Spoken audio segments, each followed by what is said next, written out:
welcome our first panel discussion of the day to talk about the property right of the members of the LGBTQI plus community.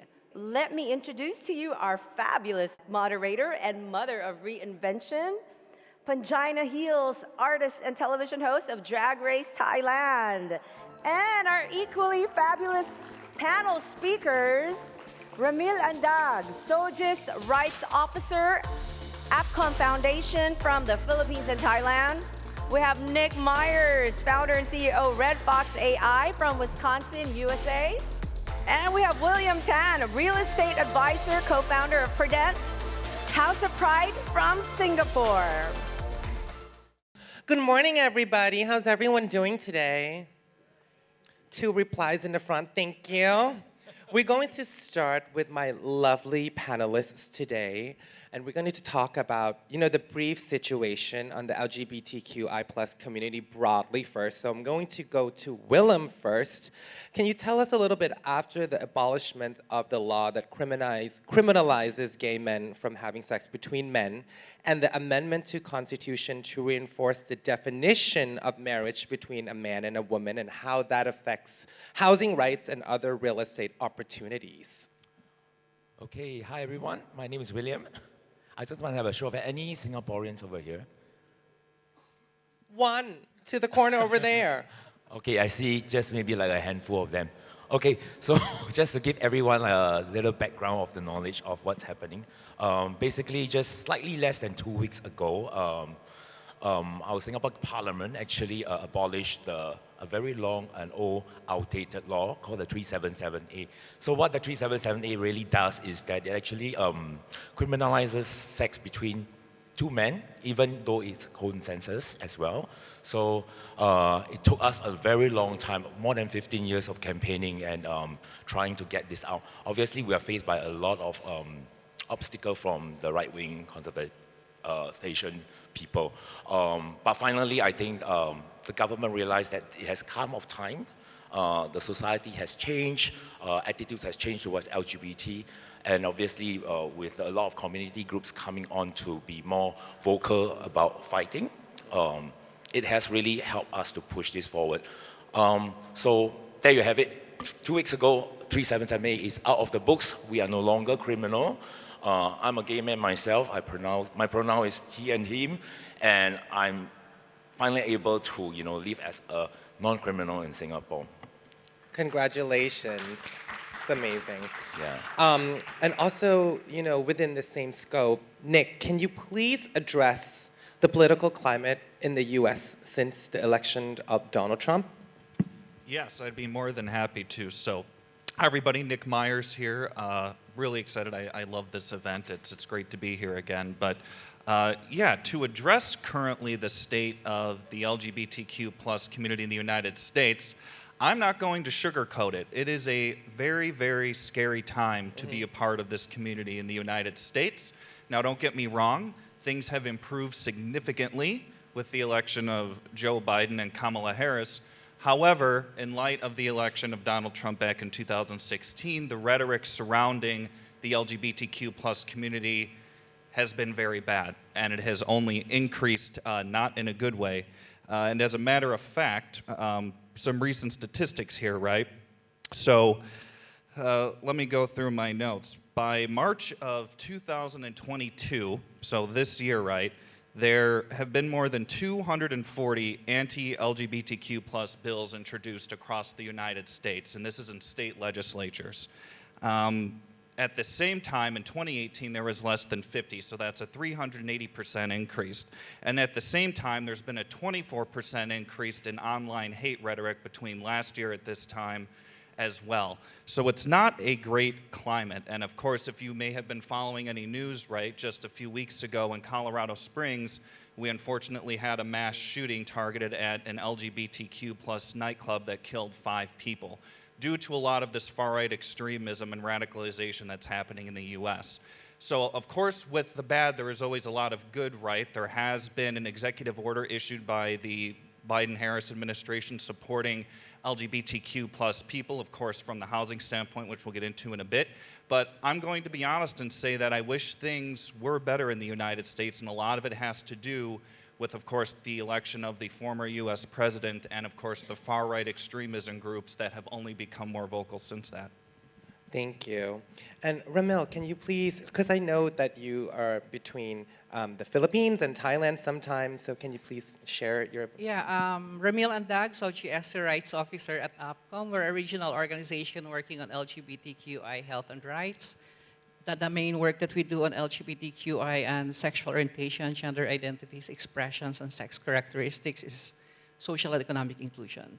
One of the platforms we do that is work with private sector for inclusion, and this is a very good platform to speak with you on that. Literature and experience would tell us that there's still discrimination based on a person's sexual orientation, gender identity, sex characteristics, and expressions. And these experiences of discrimination are on various aspects: access to basic rights, health, housing, education, and also in terms of policies. There have been some good developments in the region, like decriminalization in countries, but there are a lot of countries which do not protect in terms of policies and does not recognize not being mainstream. So there's that SOGS-based discrimination still being experienced, and it affects the lives of a lot of people in terms of, are we being included?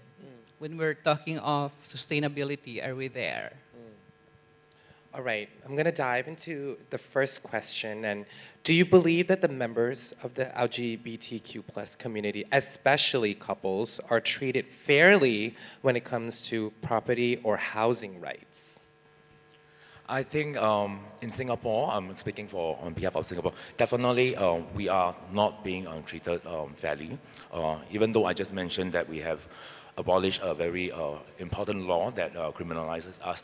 At the same time, there was also another move in conjunction with this abolishment to actually make it a little bit harder for us LGBTQ groups to contest for equal sex marriage in the future via the law, right? So the government basically said that in the future, if there's any contest or any change in the law, it will have to be passed down from the parliament.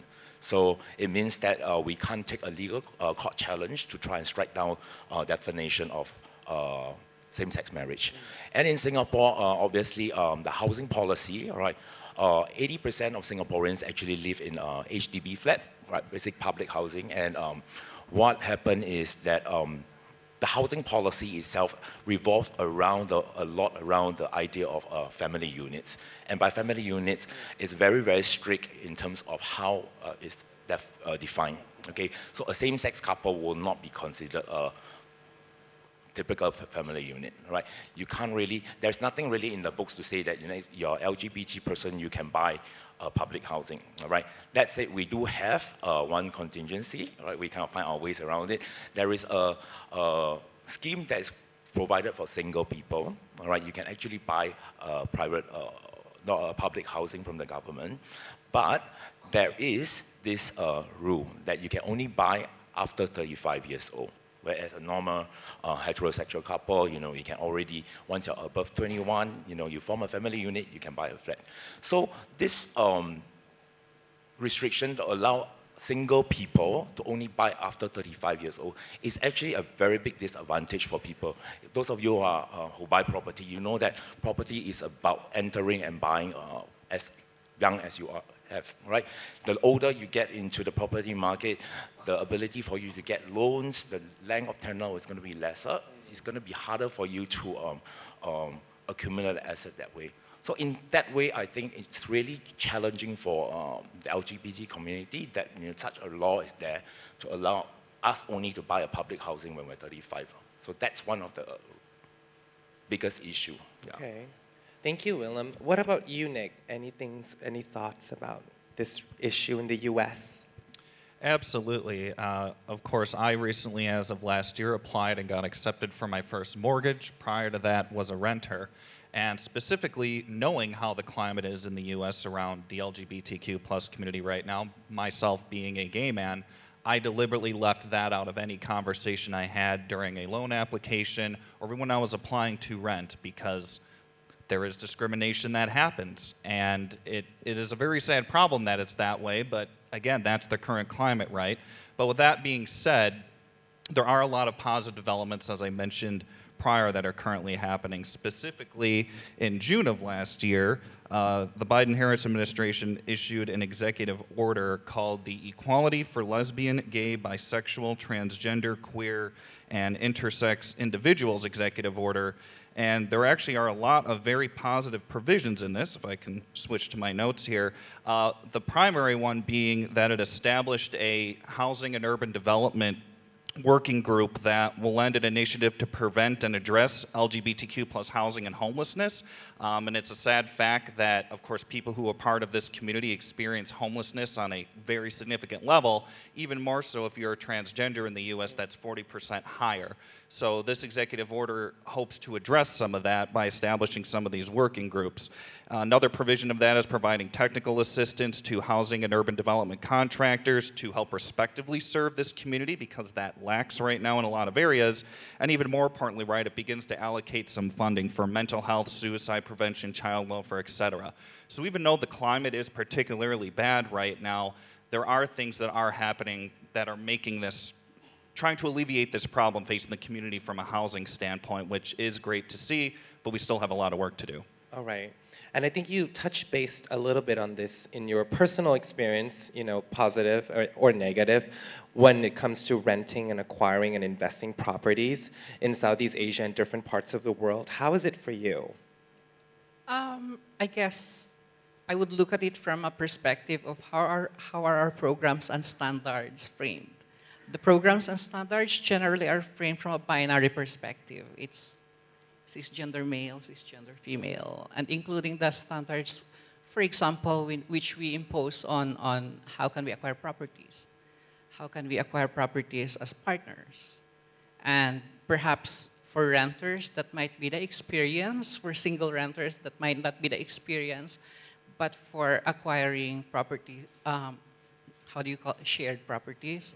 Because our standards and policies are still binary. So that kind of limits that. All right. And I'm going to come back to you, Willem. How difficult or easy for buyers to get housing or mortgage loans approved if the applicant is from the LGBTQI plus community? Okay, I think to be honest, being an LGBT community member doesn't really hinder you from getting a bank loan, all right? What hinders us is what I mentioned earlier on. For example, having a law that says you can only buy a property after 35 years old, okay? And by that, because you're entering at 35 years old, at least in Singapore, the way the banks or even the government assess whether they give you a loan is based on a TDSR, a loan servicing ratio, right? It's based on your income that you provide and your age group. So the older you get into that application status, you know, it's going to be harder because the amount of, let's say if you want to buy a property, all right, compared to another heterosexual couple, all right, you try and buy a property, when you're older, the resulting mortgage installment you're going to pay is going to be significantly higher than when you get it when you're earlier, because you have to pay it off over a shorter period of time.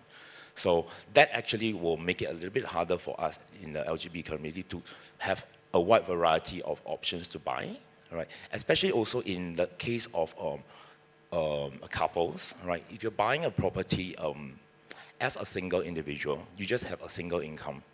The choices of properties are quite limited.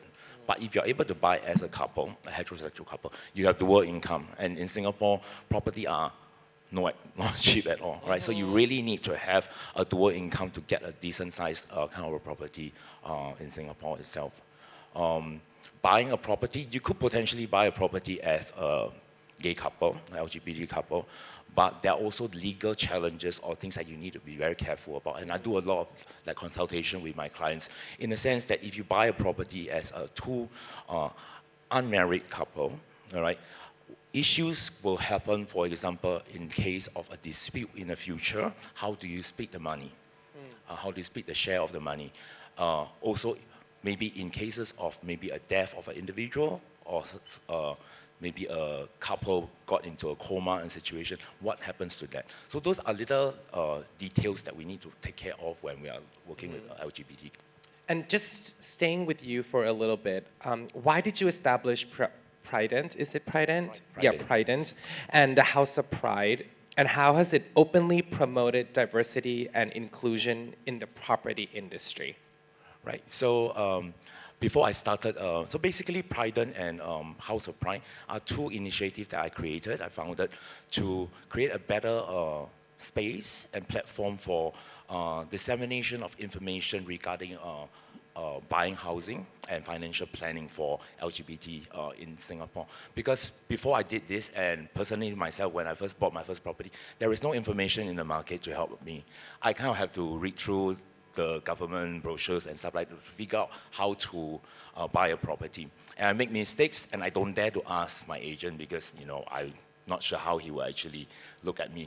So during the COVID period, the lockdown period, you know, I started to put a lot of my thoughts, a lot of my ideas into writings, and I started sharing it on social media. And it soon got a lot of people interested, and they started contacting me. So that's where I started thinking about forming a proper resource platform, and also a division right now within my agency to promote diversity and inclusiveness, so that there is more opportunity for LGBT couples or singles who want to buy property to speak to a LGBT-friendly real estate advisors. Yeah. Nice. I mean, listening to you, I need to come and have a private conversation because I've been saving up some money. And it's very informative. I think it's great to hear from all three of you. But I'm going to jump over to you, Ramil.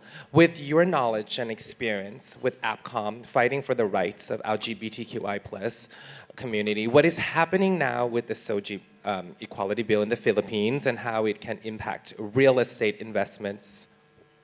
When I was in the Philippines, I've been part of the movement and advocacy for the SOGI equality bill. It has been in our Congress and Senate for the past 22 years. But on a more positive note, I think the committee report for the second reading at the Senate has been approved, so it kind of accelerates the discussions in Senate.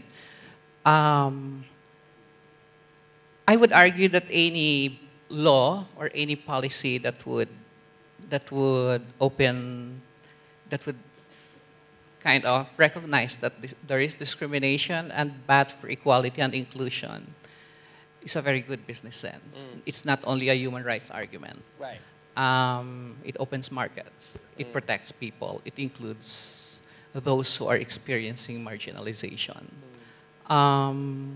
So I guess how does it impact the market? I guess if we really are talking of an inclusive market, are we really looking at programs, services, which does not leave anyone behind, especially those who are experiencing marginalization and discrimination?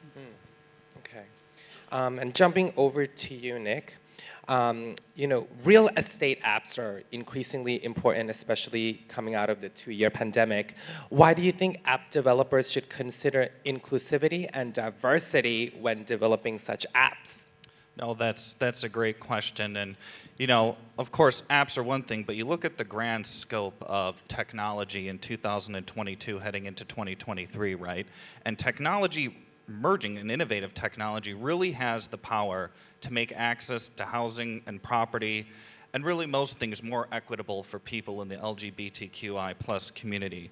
One of the big things I would say, especially if you're running a technology that leverages any type of machine learning or deep learning technology, We need a lot of data to train these systems, and unfortunately, a lot of that data is biased, and it can be very biased against people in this community.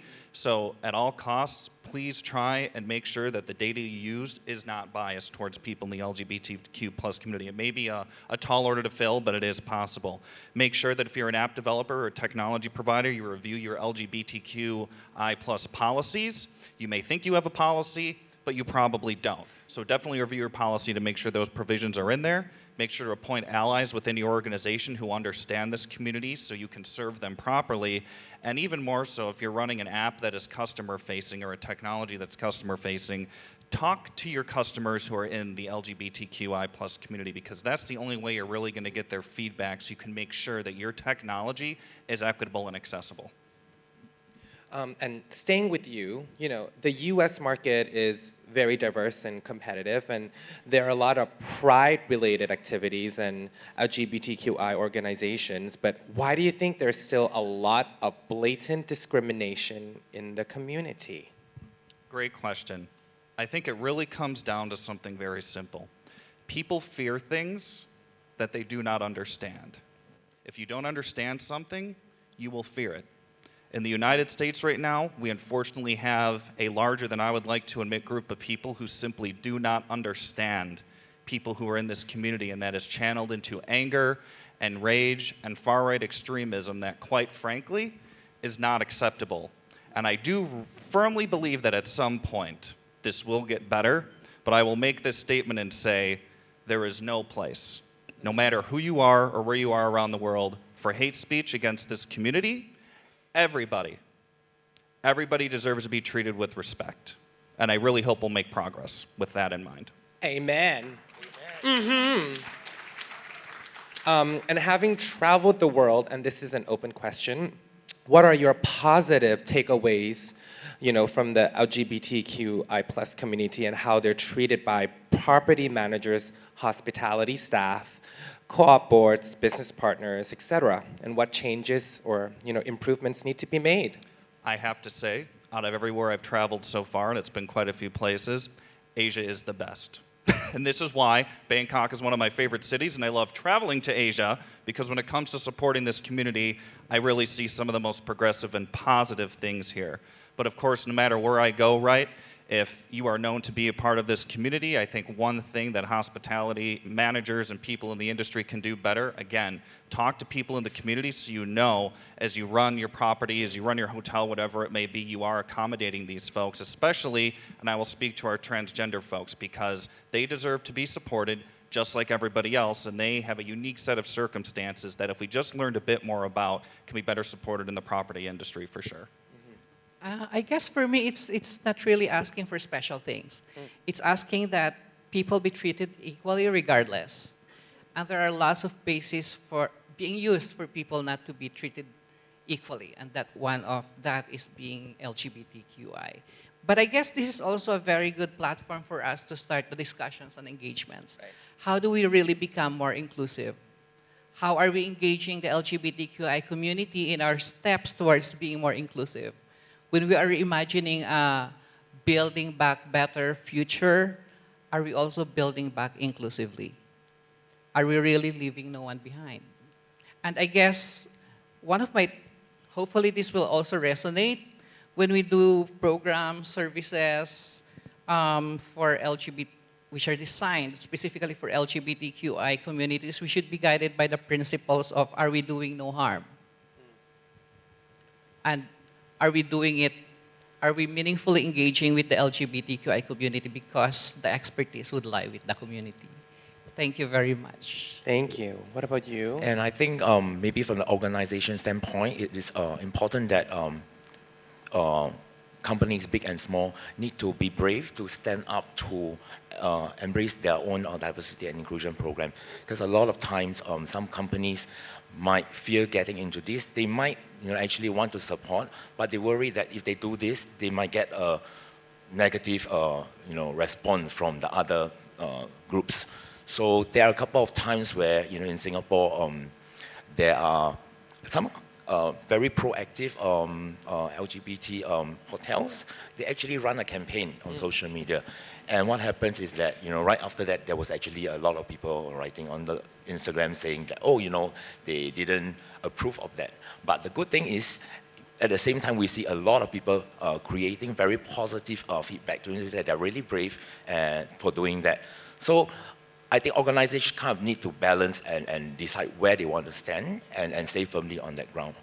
And I think for myself, coming from a real estate company itself, I'm very happy that my management was very supportive when I told them that I wanted to start a division within my agency to just focus on diversity and inclusion. I said, is this an issue with the company? Because House of Pride is going to be the platform or a safe space for LGBT real estate agents and customers as well to work with me on their real estate needs.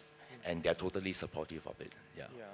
I think just to add on to that, I think Pride Month, everyone just throws a rainbow on every single thing. Can we just do that, not just June? I mean, you can book me besides June. I'm still here. And I feel like it's even better when you see the support outside that special month, But today has been insanely informative, and I thank the three panelists so much because I see this timer in front of me, it's blinking like crazy already saying time's up. But can you please give it up to the three panelists today?